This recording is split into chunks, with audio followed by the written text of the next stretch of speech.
من عمل صالحا من ذكر أو أنثى وهو مؤمن فلنحيينه حياة طيبة ولنجزينهم أجرهم بأحسن ما كانوا يعملون. بسم الله الرحمن الرحيم. الحمد لله رب العالمين، والصلاة والسلام على خير خلق الله محمد وعلى آله وأصحابه الكرام وتابعيهم بإحسان إلى يوم الدين. ربنا أرنا الحق حقا وارزقنا اتباعه، وأرنا الباطل باطلا وارزقنا اجتنابه. ربنا آتنا في الدنيا حسنة وفي الآخرة حسنة وقنا عذاب النار. برزان خوشويستان إمام الماوردي لكتاب مشهورة كي خويا أدب الدنيا والدين باسی ئەومان بووەکە چۆن حاڵی مرۆڤ دائەمەزرێ، بە چ شتێک حاڵی مرۆڤ ساز ئەبێت. ئەفەرمێ ئەگەر نەفسێکی مۆتیعی هەبێ، گوێڕایەڵی بکە نەفسی و سەرکێشی نەکە، حاڵی ئینسان زۆر باشە بێت. دووەم، بە مەحەبەت و خۆشەویستی حاڵی ئینسان دائەمەزرێ. لە ڕقوکینەیە ئینسان زۆر زەرەر ئەکا، زۆر تووشی گرفت و ناهەمواری ئەبێ. ئەفەرمێ ئەو مەحەبەتە چییە کە ئینسان دائەمەزرێنێ، بەچی دروست ئەبێ؟ ئەفەرمێ یەکێک لەو شتانەی کە مەحەبەتی پێ دروست ئەبێ بریتێ لە دین. مەحەبەتی دین زۆر گەورەیە. نەسەب مەحەبەتی بۆ دروست ئەبێ، ئینسان دایک و باوکو بەوە باپیری خۆی خۆشە، وەچەکانی خۆشی خۆشەوە. لە مصاهرە و ژن و ژنخوازیە بە هەمان شێواز مەحەبەت و خۆشەویستی دروست ئەبێ. لە غەیری ئەمانە لە سەداقەتە، ڕەفاقەتە، برایەتیە، ئینسان دڵ و دەرونی زۆر ئارام ئەبێ و حاڵی زۆر ساز ئەبێت. هەر لەبەر گرنگی ئەمەشە پێغەمبەری خوا صلی الله عليه وآله وسلم کە هاتە ناو مەدینەوە، ئاخا رسول الله صلی الله عليه وسلم بین الأنصار والمهاجرین، لە نێوان ئەنسار و مهاجرەکانە برایەتی دروست کرد، چونکە ئەبەم برایەتی ئولفەتێکی بەقووەت، ژیانسازیێکی باش دەست پێ ئەکا. زۆر فەرمایشتمان هەیە کە لە کوتوبی سونەنە هاتووە. خۆشەویستمان صلی الله عليه وسلم ئێرشادی کردن بەوەی کە خاوەنی کۆمەڵێ برا و سەدیق و ڕەفیق و خۆشەویست بین. لە فەرمایشتێکە ئەفەرمێ عەلەیکم بإخوان الصدق، هەڵبژێرن ئەو برایانە هەڵبژێرن کە خاوەنی ڕازگۆی و صدق و ڕاستن لەگەڵتانە، فإنهم زینة في الرخاء وعصمة في البلاء. لە کاتی خۆشیە ئەبنە زینە و جوانی بۆ ئێوە، ئەگەر دۆستان زۆر بێ، خۆشەویستان زۆر بێ، ڕەفیقتان زۆر بێ. لە کاتی بەڵام موسیبەتەکانیشە ئەوانە عسمت و پشت و پەنای ئێوەن. ئەفەرمێ ئینسان با یەک کەسیش بێ، ئەگەر براکانی زۆر بن، باڵان ڕەفیقەکانی زۆر بن، بە زۆر حیساب ئەکرێ. بەڵام ئەبێ ئاگات لێ بێ لا خەیڕە فی صحبة من لا يرى لك من الحق مثل ما ترى له. قاعدەیەکت بۆ دائەنێ پێغەمبەری خوا صلی الله عليه وسلم، هەر کەسێک بە ئەندازی تۆ خۆشەویستی و مافەکانی نەپاراسی ئەوە ناکاتە برای تۆ. ئەو کەسێک کە هەڵی ئەبژێری بە برای خۆت، ئەو کەسێک کە هەڵی ئەبژێری بە خوشکی خۆت، ئەو کەسێک کە بە هەوڵی تەواوی خۆتی هەڵەبژێری، ئەبێت تۆ چەند بۆ ئەو سوتاوی، ئەویش بۆ تۆ ئەوەندە سوتابێت. ئینسان زۆر کە تووشی غەم و پەژارە و بێتاقەتی ئەبێ، لەوە چەند مناڵەکانی خۆی ئەبینێ دڵی خۆشە بێ، دایک و باوکی ئەبینە خزم و کەسوکاری خێزان و هاوسەر یەکتری ئەبینن، زۆرێک لە غەمەکانیان ئەڕوا. ئیمام عومەر مەقولەیەکی مەشهوری هەیە، ئەفەرمێ ئەگەر کاتێک غەمبار بووی، زۆر غەمبار بووی، بەچی ئەم غەمە لا ئەبێ؟ ئەفەرمێ لقاء الإخوان جلاء الأحزان. ئەو شتێکەوە ئەحزانەکان و غەمەکانی تۆ، پەژارەکانت لە ئەمە گەیشتنە بە خۆشەویستەکان، بە براکان، بە ڕەفیقەکان، بە دۆستەکانت. زۆر گەورەی ئینسانی موسڵمان کە کۆمەڵە دۆستی هەن، تەنها لەبەر خاتی خوا خۆشی ئەون کە پێیان ئەگات دڵی شادە بێ، دڵی ئەکرێتەوە، ڕۆحی ئاسوودە ئەبێ لەگەڵیانە. ئیمامی عەلی ڕەزا ڕەحمەتی خوای لێبێ ئامۆژگاری حەسەنی کوڕی ئەکرد، فەرمووی یا بونەیە الغەریب من لەیس لەه صاحب. کوڕی شیرینم، کەسی غەریب ئەو کەسەیە کە هیچ هاوڵێکی نەبێ، هیچ خۆشەویستێکی نەبێ. پێویست ئەکا خۆشەویست بۆ خۆت هەڵبژێری لە ژیانە، چونکە ژیانی ئینسان ساز نابێ بەبێ کۆمەڵی خۆشەویست. ئەم خۆشەویستانە نەسەبیان لەگەڵ تۆیان نییە، سحر و ژن و ژنخوازیان لەگەڵ تۆیان نییە، هەندێک جار حتا دینیشان لەگەڵ تۆیان نییە، چونکە جاری وایە ئینسان هاوڵێکی بێدینە. ئێمە لەم ئەخیرانەی ئومەتی ئیسلامی بەتایبەتی دوای ڕوخانی خلافەتی ئیسلامی جیهانی ئیسلامی هەمیشە هەوڵی داوە خۆی بپارێزێ بۆیە یا وەچەکانی بپارێزە نەهێشتووە ڕەفاقەتی خەڵکی خراپ بکەن و توێتی خەڵکە خراپەکە چاکە ئەبا بەڵام بە پێچەوانەوە سێری سیرەتی پێغەمبەرەکەی صلی الله عليه وسلم یا سیرەتی هاوڵان سێرەکەی جاروە کەسێکی مشریک بەڵام ئەوە ڕەفاقەتی لەگەڵێکی لە هاوڵانی پێغەمبەرە هەیە صلی الله عليه وسلم جەنگ جیهادەکەن پێکەوە کەچی هاوڵاتەکە نابڕێ کەوا مەسئلەی مؤاخات و سەداقەت ڕەبتی بە دینەوە نییە جاری وایە کەسەکە بێدینە بەڵام مؤاخات و ڕەفاقەتی لەگەڵ تۆیە هەیە زۆر کات ئەبێت ئەو کەسێکەوە حتا دینی لە تۆ جیاوازە و حتا میرات لە تۆ ناگرێ بە هیچ چەشنێک حتا لە نەسەبیش بە دینی جیاواز بێ میراتە لێ نابە مساهرەش بێ میرات لە یەکتر نابن بەڵام دیقەت ئەدەی لە مەسئلەی ڕەفاقەت و دۆستایەتی و برایەتیە مەجال بۆ تۆ ئەکرێتەوە لەگەڵ کافر و بێدینیشە سەداقەت و ڕەفاقەت هەیە جا ئێمە زۆر کات لە وەلا و بەڕاء زۆر بابەت هەیە بە هەڵە و بەعکسەوە لێتی ئەگەین هەمیشە مەسەڵەن تعبیری ئەومان وا کردووە وتمانەکە کە وەلا یعنی خۆشەویستی یان بەڕا یعنی ڕق لێبوون وەلا و بەڕاء حەقی نییە وەسەر ڕق و خۆشەویستیەوە بەشێکی بچووک يعني خۆشەویستی لە مەسئلەی صفاتی بوونی دین و نەبوونە لە مەسئلەی وەلا و بەڕا ئەگەنە وەلا و بەڕا ڕەبتێکی نییە وەسەر خۆشەویستیەوە بۆیە ئینسان جاری وایە خێزانەکەی مەسیحیە پیاوێکی موسڵمان بۆی دروستە خێزانەکەی یەهودی بێ یا مەسیحی بێ بۆ بێ بەڕا لە دینەکەی کە کەچی خۆشیشیە خێزان تیجاگە خۆشی نایە چۆنە بێتە خێزان بۆیە وەلا و بەڕا یان دایک و باوکی جاری وایە کافرن خۆشی ئەوەن و کافریشن سەداقەتی شەرعەوە هەیە جاری وایە ڕەفیقێکی ڕەفیقەکەشی خۆشەوێ بەڵام کافرە بێدین ئەوە لە دینە لە مەسئلەی تێکەڵ نەکردنی دینە وەلا و بەڕا و ئەو بابەتەمان هەیە نەک لە مەسئلەی تەعامل و مامەڵەکردنە ئەگەرنا ڕەفاقەتی لەگەڵ خەڵکی کافر و بێدین دروستە ئەسڵەن ئەو کەسەی کە حەبیبی نەبێ بەعام حەبیب لە ئیماندار و غیر ئیماندار هەر کەسێک ئەسڵەن ئەو کەسە بە غەریبی لە ژیانە ئەژی وەکو ئیمامی عەلی ئەفەرمێ ڕەزا و ڕەحمەتی خوای لێ فەرموویانە هەندێک لە ئودەبای گەورە وتوانە گەورەترین زەخیرە چی تۆ لە دنیا کۆی کەیتەوە ئەخون وەفی ئەوەیە برایەکت هەبێت کە زۆر بە وەفا بێ لەگەڵتا واتە ڕەفیقێکت هەبێ دۆستێکت هەبێ خۆشەویستێکت هەبێ بەڵام بە معنای کەلیمە وەفادار بێ لەگەڵتا سەری ئەم زەمەنە مەکەن زەمەنی بێوەفایی هەموو شتێ هەر مادە لەگەڵ یەکترە مامەڵە ئەکەین تۆ سەری زەمەنی وەفاکەن بەخوا ئینسان کە ئەبوونە ڕەفیق لە دوای مردنیش ئەو ڕەفاقەتیان هەر ئەپاراست ڕێزیان لێ ئەگەت حرمەتیان لێ ئەنا ماسە مەلعبکەی مدەرزە فەرمێ لەگەڵ ماسە شەیخ بابا ڕەسوولی بێدەنی ماسە شەیخ بابا ڕەسوولی بێدەنی لە ئەسڵ خەڵکی قەرەداغا بەڵام لە عەبابەیلی خۆمان ئیمامەتی کردوویەکێ لە مەلا چاکەکان بووە ئەفەرمێ لە دوای وەفاتی جارێکیان هاتە خەوم فەرمووی مەلا کەریم ڕەفاقەت ئاوا ئەبێ لە دوای مردن تۆ دعاية بو من فاتحة بو من نليري الله تعالى قربان بو توشي نيرم وتم لنا عالم نامه أويك فاتحة داي بو أمهم وخلق من نشيتي كيف بجي أبو مني بنيري رفاقة شون وأبي جاء الله ملا كريم أصلا ملا كريم بيدني شيخ أبو كريم أفهم زور طبيعتي الرغب الله الدواء أو مصاب كريم قد هيك كاتك نبو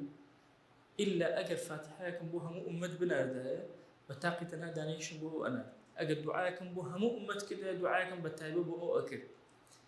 ڕەفاقەت و سەداقەت لەگەڵ وەفایە زۆر گرنگ خۆ تۆ لەگەڵ کەسێکە سەداقەت ئەەکەی بۆ ڕۆژ و ڕۆژ نییە بۆیە لە فەلسەفەی ئیسلامیە ئەو کەسەی کە حاڵی زۆر سازە ئەوەی برای هەن لە کاتی پەنهانە دوعای بۆ ئەکەن لە کاتی موسیبەتە ئەچن بەدەمیەوە لە کاتی ڕەخا و خۆشەویستیە لەگەڵیان ئەمە برایەتی ئەمە بریتە لە ڕەفاقەتی ڕازگۆیان و صادقانە گرنگە ئینسان لە مەسەلەی مؤاخات و ئەمانە برایەتی و خۆشەویستی و مەحەبەتە تێبگا کە بۆیە لە عەرەبیە بە ڕەفیق وتراوە سەدیق بۆ پێوترا یعنی صدق لە بینیانە ڕازگۆیەتی بەڕاز لەگەڵ یەکترن ئەم دوو کەسە مەصالح و ئەو شتانە هیچ نییە لە نێوانە گرنگ ئەوەی ئەم دوو کەسە زۆر بە سازی لەگەڵ یەکترا ژیان بەسەر ئەبن و دروست ئەبن لەگەڵ یەکترا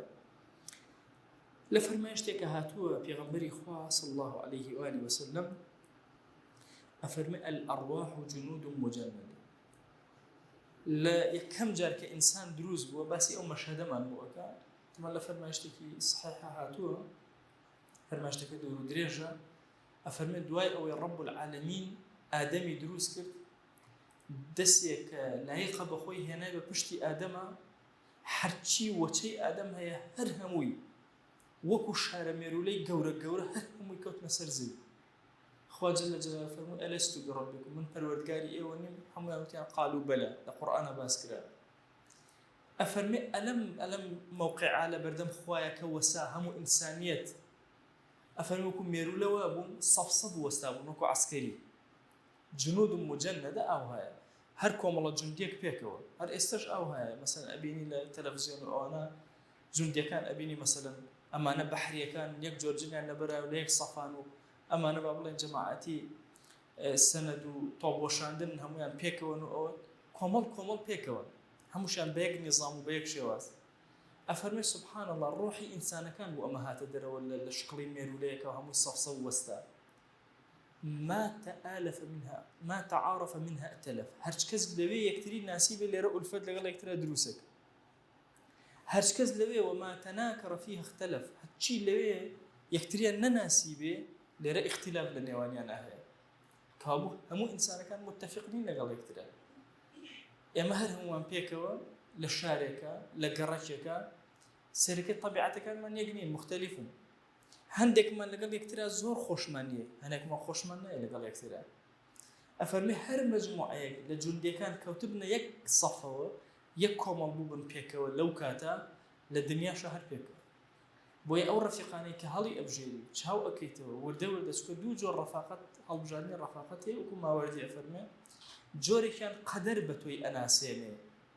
جۆرێکیان خۆت هەڵی ئەبژێری بۆ هاوڵایەتی زۆر کات ئەبێت تۆ دۆستێک لە دوورەوە زۆرت خۆشە ناوت بیست و ئەوان حەز ئەەکەی بیتە هاوڵی هەوڵی بۆ ئەدەی لێ نزیکە بیتە هاوڵی جۆرێک هەیە قەدەر وەها بوو کە ماڵی تۆ بارکە بۆ سلێمانی لە سلێمانی بیتە دراوسەی کەسێک ئەم کەسە ئەبێتە هاوڵ و ڕەفیقی تۆ ئەمە قەدەر بۆی هەڵبژاردووی ئەفەرمی ماوەردی باشترین جۆری ڕەفیقایەتی ئەوەیە کە خوا بۆت هەڵبژێرە نەخۆت کە قەدەرێک وهای کردوێت کە ئێوە زەمانێک پێکەوە بوون ئێستش لە پیاوە پیرە قەدیمەکان و ئافرەتە پیرەکان ئەبینین جۆرێک لە وەفای جوان ماڵی فڵان کەس وەختی خۆی دراوسێمان بوون ماڵی فڵان کەس لەگەڵمانە بوون فڵان کەسی تر بەو شێوازە بوو جۆرێک لە تەئالوف و خۆشەویستی و مەحەبەت و لە نێوانە هەیە زۆر گرنگە ئێمە ئەو مەحەبەت و خۆشەویستیە پارێزراو بکەین یعنی تەسەوور بکەن جاری وە هەبووە ئافرەتێکم بینی و وتێتی ماوەسا ئێمە وەختی خۆی لەگەڵ فڵانە کەسە دراوسێ بووین و من گوناهبار نابم ئەس ئەو لە شوێنە تر مردووە من وەختی خۆی وعدێکم ماوە تێگە مردین پێکەوە بمان نەژن بۆی لە کاتی گۆڕیشمانە لە پەنایەکانی سەیری ئەو سەداقەت و ئەوە قەدەرێکیش خستونێتە یەک ماڵی لە پەنایەکە دانا و نزیکی کردنەوە یا لە کار و کەسابەت تا جاری وایە کۆمەڵی هاوڵ ئەناسی جاری وایە لە خوێندن تا کۆمەڵی هاوڵ ئەناسی تەئالوف لە نێوانتانە دروست ئەبێ ئەمە قەدەرێک ئەمانی بۆ تۆ هەڵبژاردووە پارێزگاری لێ بکە بیان پارێزە مەجموعەیەکیشیان هەیە اتفاقی نییە هەڵبژاردننیە قەدەری نییە مکتەسبە خۆت بۆ خۆت کەسبی ئەەکەیت و هاوڵ پێیا ئەەکەیت لەوە ئەچی ئەم کەسە زۆریش لە تۆ دوور بێت بەڵام حەز ئەەکەی هاوڵایەتی بکەیت نزیکە بیتەوە لێ ئەیکەیتە دۆستی خۆت ئەبێتە دۆستی تۆ زۆر گرنگە هەر هاوڵێک لێ نزیک بوویتەوە ویستت کەسبی کەی یا هەر ئیتیفاقن کەوتبوونە شوێنە یەکەمین شتێک ئەبێ تاقیکردنەوە لەسەر دۆستەکانە بکەیت بزانی کێن ئەمانە هەڵی بژێری کامیان قبول ئەەکەی کامیان قبول ناکەی بۆیە فەرموویانە اختبار الصديق قبل استيفائه پێش ئەوەی هەڵی بژێری ئەبێت تاقیت کردێتەوە ئەبە کەڵکی ڕەفاقەتی تۆیە یەکێک لەو هەڵانەی کە ئەمڕۆ گەنج ئەیکا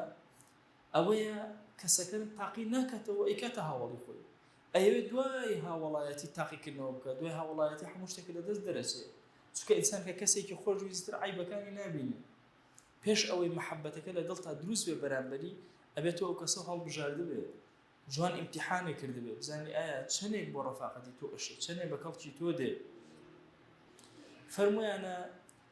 پیاوەکان لە زمانیانەوە مەناسن لە کردەوەیانەوە بیان ناسن سیرکەن بزانن کردەوەکانیان چۆنە ئایا هەڵسوکەوتیان چۆنە لەگەڵتانە مامەڵەیان چۆنە واتە ئیمتیحانیان کەن وتیانە مەحەبەتی خەڵک لە چاوە بناسن نەک لە زمانیەوە لەوسی دەیان کەس بە تۆ بڵێ تۆم خۆش ئێ لە چاوەکانی بزانە چەندێ سڵقی تایە چەندە ڕازگۆیی تایە ئەمە علمێکمان هەیە بە ناوی علم الدلائل، مرۆڤناسی بە هێماکانی دەموچاوە ئینسان ئەناسی، ئەم کەسە چەندە مەبسووتە، چەندە ڕازگۆیە، چەندە درۆزنە. هەتا بۆیە لە فەرمایشتەکانە مەسەلەن فەرموویانە بە هیچ شێوازی ئافرەت دەستکاری برۆی نەکات، چونکە لە دەستکاریکردنی برۆیە مەلامحەکانی دەموچاوی تێکەچێت، ئەو کاتە بە زەحمەت ئافرەتێکی فێڵباش و ساغ ئەناسرێتەوە. لەوەچی ئافرەتێکی زۆر ساغی خواناز بە گۆڕینی برۆکانی زۆر بە کەسێکی شەڕیر و درڕندە بێتە پێشچاو، لە حاڵتیشە لە حەقیقەتە وهانی لە زەمەنی نیفاقا علمی دەلائل کەم ئەبێتەوە. بەڵام ئینسان لە حیاتی خۆیات حتا دەلائل بابەتی دەلائل نەک بۆ ئینسان، بۆ شتەکانی تریش هەیە. ئەنەسە تۆ بەیانی ئەتەوێ بچی شووتی بکڕی، لەوە ئەچێت تۆ حەچی سەیری شووتەکان لەگەی هەموو وەکو یەکە، کەچی کەسێکیە ئەڵێ ئەوە زۆر سوور و چاکە ئەیبێ فعلەن وهایە سوور و چاکە، بەس بە سیرکردنێکی ئەزانێ بۆ دەلائل ئەخوێنێتەوە لەناو ئەم شووتیە. یان لە میوە ئاعتیادی سێوێک ئەبینی ئەو سێوە زۆر خۆشە، تۆ لەوە خۆ ئەزانێ. لەناو ئاژەڵەکانە جاری وە هەیە ئەبینی کەسێک ئەڵێ کاکە ئەم با بڵێن ئەم مەڕە گۆشتی زۆر ئەمە بکڕە، باش تۆ چۆن ئەزانی گۆشتی زۆرە؟ باشە ئەو هەمووی دەلائلە، بە دەلیلەکانە ئەزانێت. یا ئەڵێ ئەمە زۆر سەر بەخێرە، ئەم مانگایە زۆر سەر بەخێرە،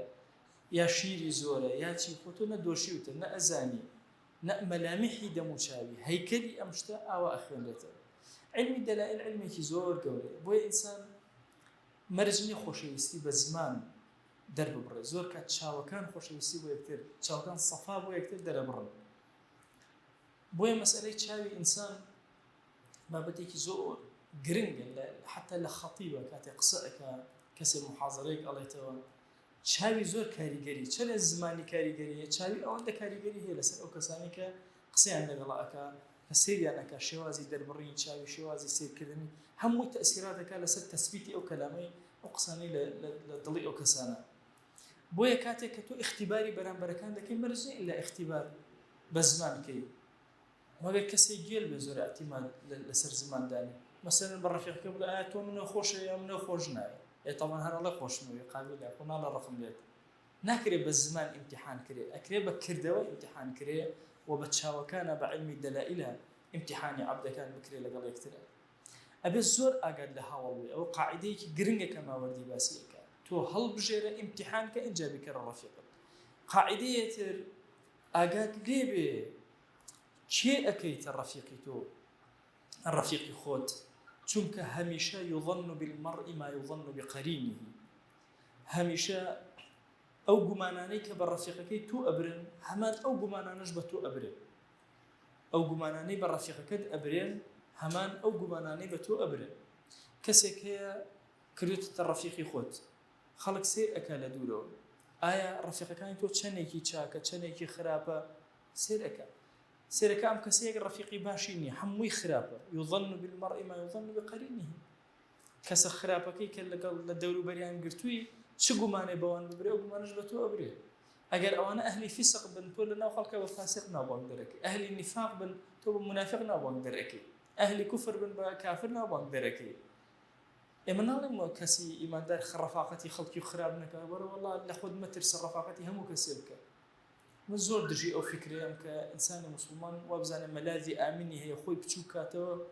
وەڵا سەردانی فڵان کەس مەکە، لەگەڵ کەسا مەگەڕێ، نازانم چی نەبادە. تۆ نافەوتی،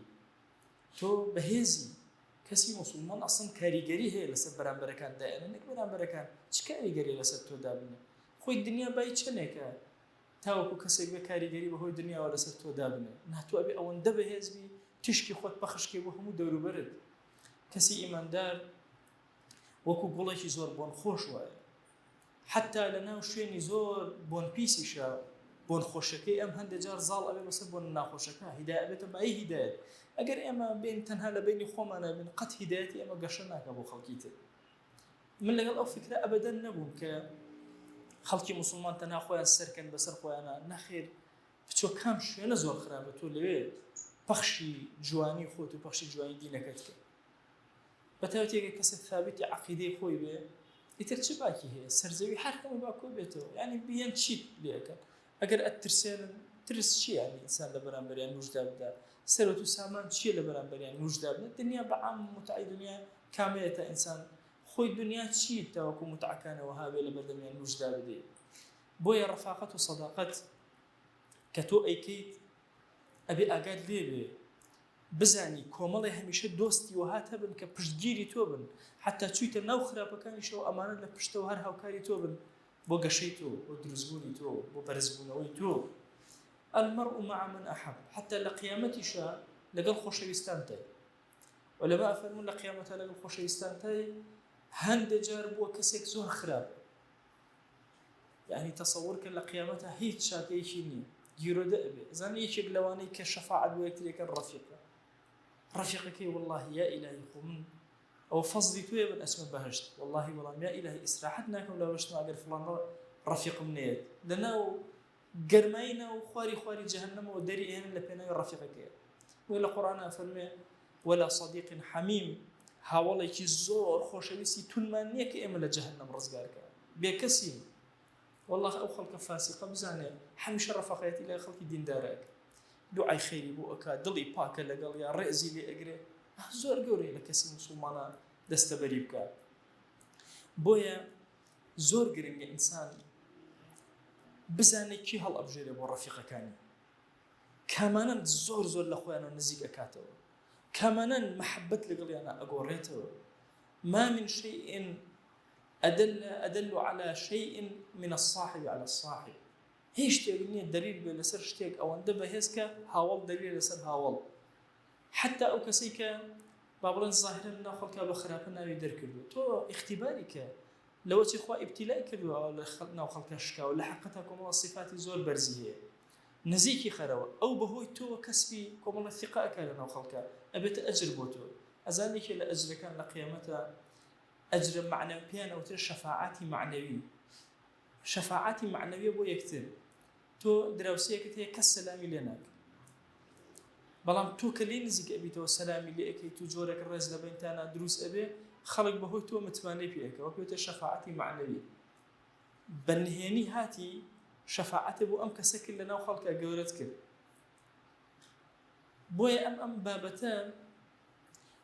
أبي هوشياري خود بيك الرفيقة كانت كامانا صادقة كان كامانا كلا قلطان لعينا كاتشا أبي بزاني كتو أتواني بهوي الرفاقة وكومالي كس لزلكاي يقولناها دربيني دوريان خيتو كسايتيان بو دروس كيتو جاري وهاي كسك لنا وكومالي تيكشكي بسريكا زردخنيش تو رفاقتيش تو دروسي كاتو ويهري شكل إيما زور ضرورة أجمل لنا شوازي ما ملمان به بزانين كجمان من في أبره حتما تو رفيقك تي كافر جمان في أبره هيج بيقول ما ده جمان في أبره ورا ما دام ديني خد سلامته محاولة كاريجري أم ديني تو لسر أو بينك كاريجري خرابي أو لسر وإنسان إيمان دار لمسألة صداقة والرفاقة زور رازقوية زور ساغة نايت لقل برامبركان يا جورك لفيل وجورك لمصالحي دنياي وحول بدا والله أمر رفيق لبروي هاو كريمك أو أنا مناوي لبروي هاو كريمناك بروا كان أمر إنسان شرمك دراسة لقل دراسة خزم لقل خزم رفيق لسر شتي بسيطي واتيك سن وكارجيس تشكو بنياتك بتونية لسر اختبار وتاقي كرنوانية شتاني زور بسوق أبنها سببي أو كها ولايتي زور جورها بوشته وكو عرزم كردن ها ولايتي إنساني مسلمان لقل هالكسيكا بابتك ربطي نية تنها بالدنيا ربطي بدوين بردنا وهي ربطي بناو صاحي محشرة وهي يعني إما واتينا قلنا الخزماتي للرفاقات البراياتي الديني وأبزا تنها أم دوسي روجي وطوائبي إلا صاحي محشيشة وبير كرو لناو بهشتا مرتاحني أقل براكد لناو رفيقك تهاولك لناو سيال لناو دوزة خالي بويا أم رفاقة وصداقتي إما للدنيا لكاتي مردنا وسر مرقا لدواي مردنا لكاتي زندونا وحتى وكنا وبهجتنا وجهنم مش بركة بويا أبي بزاني كي هالأبجيلي بالرفيقتي كي أكيب الصادقي جيانت اختبار تاقي كرنوكي جوان لب كوليته ولا سر أم كساني يعني كي تخوش يستو محبة داري أنا كي لقى خوته هميشه لقى الرفاقته كل مرة الصفات هي سيري بك إن جهل بجرا أم كسبوا يكم بزرا أم كسأستي عقلي لشنك ئەگەر ئینسانێک زۆر عاقڵ بێ هەموو ڕەفیقەکانی ئاستی عەقڵیان لەم خواردترەوە بێ ڕەک ئەمیش ئاستی عەقڵیەتە خۆر ئەبێ هەندێک لە ڕەفیقەکانی عەقڵیان لە تۆ بەرزتر بێ لەگەڵ پیاوی زۆر گەورەیە مامەڵەکەی و لەگەڵ هەندێکی خوارەوەشاتەوە مامەڵەکەی ئەوان بەرزەکەیتەوە لەسەریشەوە تۆ ئیسفادەکەی گەورەتر بێ ئەو خاڵی یەکەم. خاڵی دووەم هەمیشە بزانە لە ڕووی دینداری ئەم کەسە چەندێک دینداری هەیە نابێ هەموو ڕەفیقەکان بێدین بن هەموو ڕەفیقەکان لە تۆ لاواستر بن لە دینە هەندێک ڕەفیقت بە هەبێ لە ئاستی دینیا زۆر لە تۆ بەرزتر هەندێک لە ئاستی خۆتە هەندێک نزمتر هەندێک هەر دینیشیان نییە بەڵام بزانە کە لە ناو ڕەفیقەکانتە هەمە جۆرەی تیاابێ بۆی ئەگەر بۆ نمونە حەچ یەک ڕەفیقی موسڵمانم نییە هەمووی بێدینە ئەمە غەڵەتە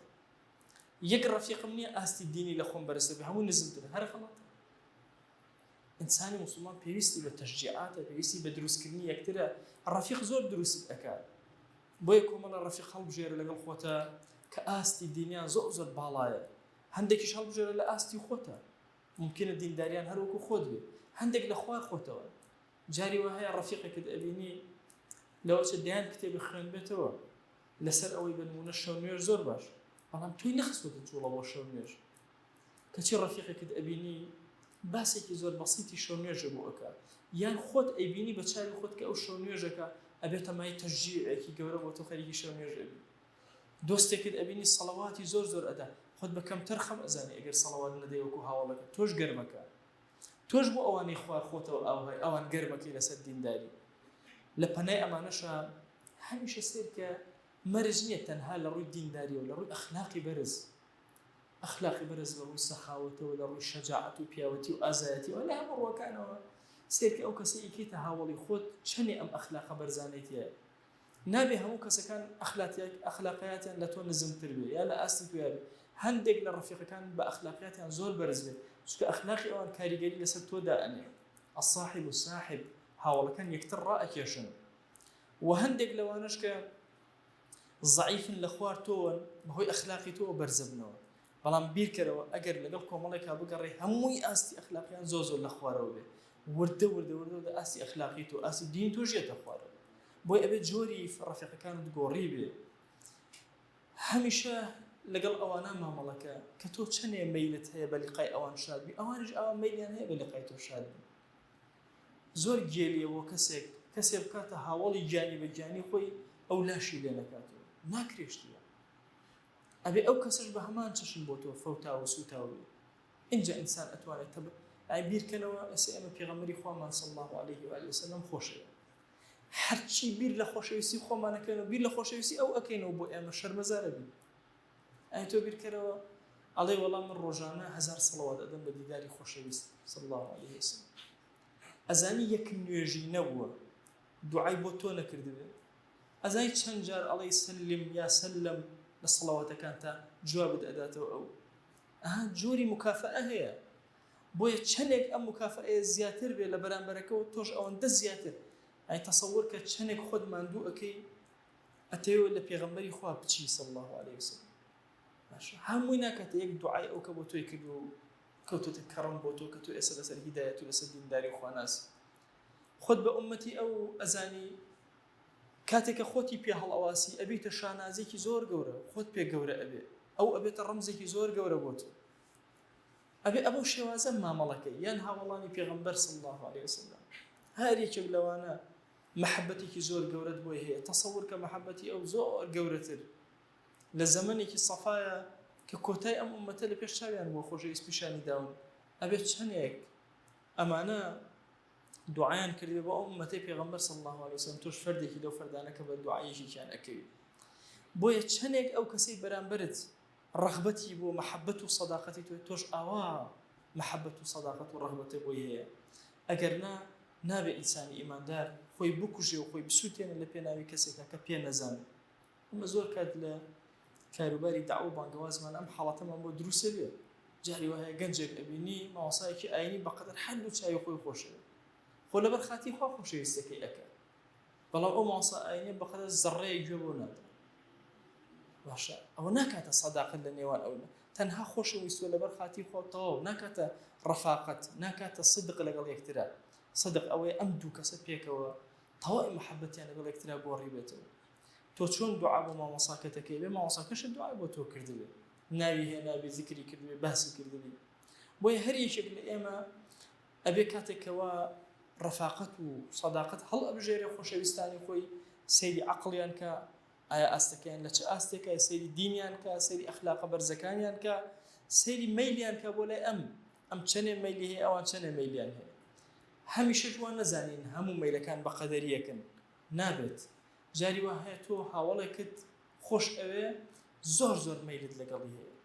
ئەویش تۆی خۆش ئەوێ مەیلێکی زۆر گەورەی لەگەڵ تۆیە هەیە جاری وا هەیە مەیلێکێکتان تۆزێک کەمترە بەڵام نابێت لە ڕێگایەکەوە هیچ مەیلێک نەبوو لە ڕێگای شەو مەیل زۆر بێت ئەبێ محاولەکەن لە یەک ئاستا ڕاگیرمان کرد داوا ئەکەن لە ذاتی پاکی پەروەردگار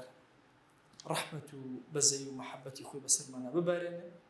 خوایە لێت ئەپاڕێنەوە لێت ئەلاڵێنەوە ئەم کەلیماتانەمان لێ قبول کە یا رب العالمین دەرگاکانی خێر بەسەرمانە بکەرەوە یا ئەکرەم الئەکرەمین خوای گیان ئێمە لەبەر خاتی تۆ لەم شوێنە کۆبووینەوە داوا لێ ئەکەین ڕەحمەت کەڕەم بەزەی خۆی بەسەرمانە ببارێن قبوڵمان کە لای خۆت خوای گیان هاوڵانی لە ژیانە بکەرە قسمەتمان کە بۆ ئەم دنیایەمان سوودیان هەبێ بۆ مردنمان سوودیان هەبێ بۆ ئاخرەت و زیندوبوونەوە و ڕۆژی شەفاعەتمان سوودیان هەبێ بۆ ناو بەهەشتمان سوودیان هەبێ خوای داوا لێ ئەکەین بە ڕەحمەتی خۆت بە بەزەی خۆت بە کەڕەمی خۆت دڵ ئاراممان کە ڕۆح ئاراممان کە ئاسوودەمان کە یا رب العالمین ژیانمان ساز کە یا ئەکرەم الئەکرەمین حاڵمان ساز کە یا رب العالمین گرفتێکمان هەیە بۆمان چارەسەر کە یا رب العالمین تو خۆت ئاگاداری دڵەکانمانی یا ئیلاهی هەرچی ئەمانەوێ بۆ ژیانمان یا ئیلاهی ئەزانی کە بۆمان سوودی هەیە بۆ دینمان بۆ دنیامان بۆ ئێستەمان لە ژیانە بۆ عاقبەتمان لە ژیانە خوای پێمان عەتاکە یا ئەکرەم الئەکرەمین خوای گیان بەزەی کەڕەمی خۆت بەسەرمانە ببارێنە خوای گیان عەفو و عافیەتی خۆت بەسەرمانە ببارێنە بە ئومەتی پێغەمبەر صلی الله عليه وسلم قبوڵمان کە بەر شەفاعەتی ئەومان بخە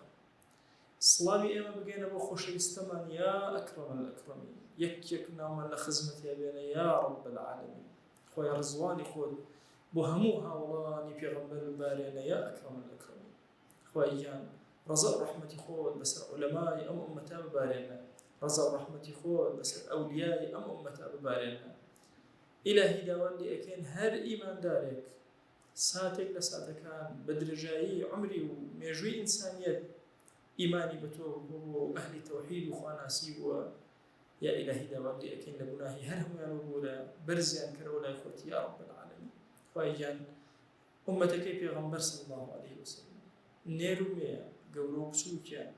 مردوو زیندوویان یا ئیلاهی داوان لێ ئەکەین بە ڕەحمەتی خۆت بەزەی خۆت بەسەریان ببارێنە دەرەجاتیان عالی کە بەرزیان کەرەوە لای خۆت پلەمان بەرز کەرەوە یا ئەکرەم الئەکرەمین خوای لێمان خۆش و بۆ خاتی ناو جوانەکانت خوای لێمان خۆش و بۆ خاتی ناو جوانەکانت خوای لێمان خۆش و بۆ خاتی ناو جوانەکانت آمين آمين والحمد لله رب العالمين وصلى الله على سيدنا محمد وعلى آله وصحبه وسلم تسليما كثيرا أبدا إلى يوم الدين خير لبناه من يشيء وجبه لخوالنا قبولك